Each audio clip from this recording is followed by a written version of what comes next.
জি7 বৈঠকে ভারতের গুরুত্ব বাড়ছে। বিশ্বমঞ্চে ক্রমশ ভারত প্রভাব বাড়াচ্ছে। উন্নয়নশীল বিশ্বে ভারতের আর্থিক বাণিজ্যিক গুরুত্ব বৃদ্ধি পাচ্ছে। ইতিমধ্যেই এই দেশকে চতুর্থ অর্থনৈতিক শক্তিশালী দেশের মর্যাদা এনে দিয়েছে, এমনটাই দাবি করছে দিল্লি। এরপরই আন্তর্জাতিক মহলে বড় চর্চার বিষয় হয়ে উঠেছে কানাডায় আয়োজিত জি7 বৈঠকে নরেন্দ্র মোদী কি যোগ দেবেন। শোনা যাচ্ছে 15 জুন থেকে 17 জুনের মধ্যে এই জি7 বৈঠকে প্রধানমন্ত্রী নাও যেতে পারেন। কারণ কানাডার মাটিতে খালিস্তানি বিচ্ছিন্নতাবাদী নেতা হরদীপ সিং নিজ্জরের হত্যার পর ভারতের সঙ্গে কানাডার সম্পর্ক চির ধরে। কানাডায় ভারত বিরোধী শক্তি মাথা চাড়া দেওয়ায় দুদেশের সম্পর্কের দূরত্ব বাড়ে। বিশেষত জাস্টিন ট্রুডোর আমলে এই অবনতি দেখা যায়। মার্ক কার্নির আমলে সম্পর্কের উন্নতি করার প্রয়াস চলছে।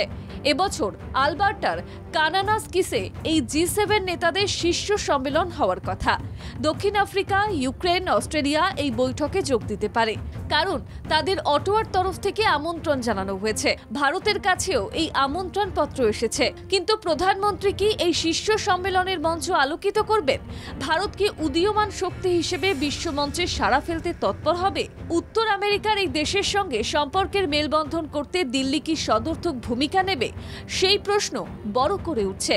দিল্লির তরফে এর মধ্যেই আভাস দেওয়া হচ্ছে দ্বিপাক্ষিক সম্পর্ক ঝালিয়ে নেওয়ার পর আগামীর কর্তব্য ঠিক করতে চান দিল্লির কূটনীতিকরা। ব্যুরো রিপোর্ট, বাংলা জাগো।